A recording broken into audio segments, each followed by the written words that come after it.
with Harry Pokrant, CEO of HIVE. Boots on the ground here.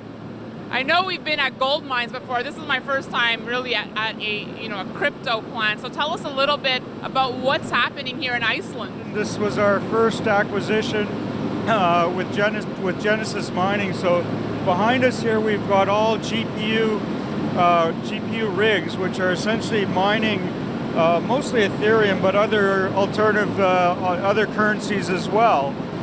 You can hear all the fans going and all this activity. My hair is blowing from the wind.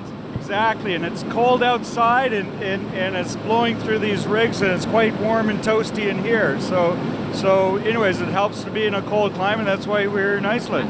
We all know this face, Frank Holmes, US Global Investors. He's the chairman of HIVE and a majority shareholder in the company. Thank you for having us in Iceland. It's really been a learning experience for me here. You're taking me out of the gold mine and bringing me into a crypto mine, Frank. On top of a volcano. On top of a volcano. How do I beat this? Yes, cheap electricity. That's why we're here.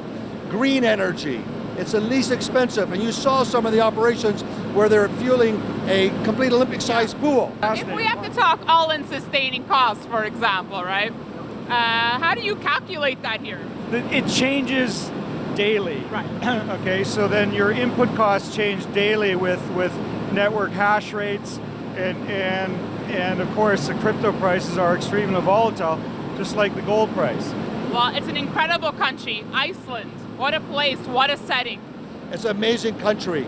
And I think only 340,000 people sitting on this incredible, inexpensive energy. I hear a lot of ka-ching, ka-ching, ka-ching in here.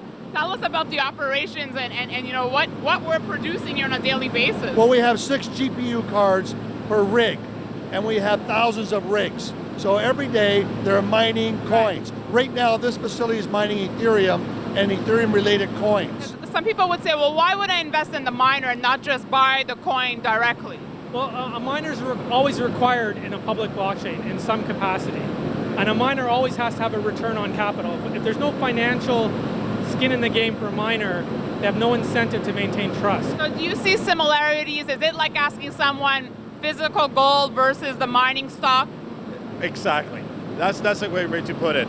You have a lot of operational leverage when you're investing in the mining facilities, right?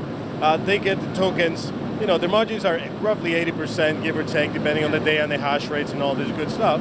But the reality is, you're getting the tokens at a discount, a great discount, an 80% discount at times, because that's your cost of mining them. As chairman of HIVE, what's the vision? What's the next step for HIVE, Frank? Well, based on what the coins are today and our growth rate, we're fully funded until September, where we're going to ramp up from we started only in September of last year, from using 2 megawatts of energy, we're going to 44. Wow. So a 20-fold increase. I want to ask you, Frank, because I think this will resonate with a lot of our viewers. You are a precious metals guy. How did you wrap your head around the crypto world and embrace it? Because few people that I know, and you're one of the few, can love gold and love Bitcoin. Well, listen to young people like yourself, my sons, my godson. Listen to millennials, why they like it. And the other part was, gold is all about trust. The US dollar is about trust. This whole idea of the digital world is about trust. Now digital currency, Bitcoin, Ethereum, are the digital trust of money.